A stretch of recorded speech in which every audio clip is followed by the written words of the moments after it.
going to tryouts. She doesn't look like that much competition. I could be competition, I think. Showing that knuckleball. They didn't even let me try out, Dad. Maxine, you've got to make some smarter choices. This is fun.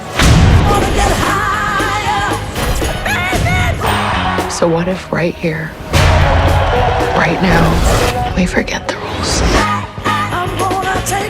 I think I'm guilty of this, and I think so many other people will be too. So I want to kind of clear this up. I went into this thinking it was a remake of A League of Their Own, the movie that we all know.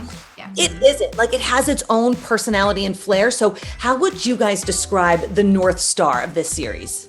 You kind of said it perfectly. It's not a remake of that iconic and very classic film. I think it was everyone's intention to kind of leave that alone and just to reimagine it and also expand the world and to dive deeper into the stories and the actual issues of the time period. So that's what we're doing with a whole new set of characters, a whole new set of ball players, and, you know, a couple new teams too. Yeah, and these are real stories, right, Abby? Like, I know that you had the privilege of speaking with Penny Marshall prior to her passing. Like, these are the stories that didn't make it into the movie. Yeah, the conversation we had with Penny wasn't necessarily about the stories we're telling now. It was more, we really wanted to get her blessing and tell her that we were not trying to remake the film that she made that we all love, but just sort of the things that we were leaning into more. And a lot of our characters are based on this generation of women playing ball, and Shantae's character in particular is based on 3 women.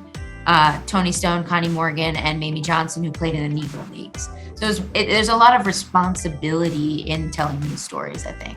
We wanted to honor the movie and wink at the movie and kiss the movie, but we really did want to make it our own. And for anyone who hears League of Their Own and like goes to the movie, like, yes, and you know, there were a lot of stories. That's what I feel like it is. It's like a yes, and there were a lot of elements of those women's stories that were not included in the movie. And now we have the freedom, 8 episodes, the time we live in, to like really dig in and get to share some of that. And I just think it makes for a very, you know, juicier, sort of more complex, 3-dimensional opportunity for these characters. You know, I was going back actually to the movie, and I remember Penny Marshall then, she had said, you know what, there are stories that they never explored in the movie, and she said that they changed her life. And I feel like those are the stories that we're seeing play out in this series. Is that right? I think so. Yeah, definitely. Yeah. I mean, it's a queer movie without being a queer movie, right? I mean, it is beloved by so many people, but it's beloved in the queer community. And now, without putting too much of a fine point on it, we just let those stories have the space and the time that they deserve to be explored. Yeah, and other stories, you know, about other people of color.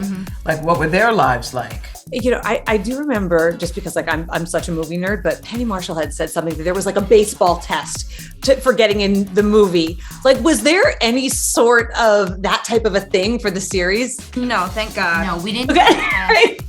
For the BG, the people that filled out all the teams, we kind of hired in that way. But for our main actors, we did ask them if they played, and some provided more honest answers than others, but we Let's end with, what did you love about playing these powerhouses, and what do you miss about not playing them right now?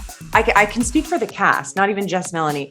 The cast like fell in love with each other. I know we've all been friends with casts before, but this really felt like a team. Agreed. It was I miss pretty that. special. Yeah. I do just miss the girls and like our time together, our stupid jokes and games we played on set. Yeah.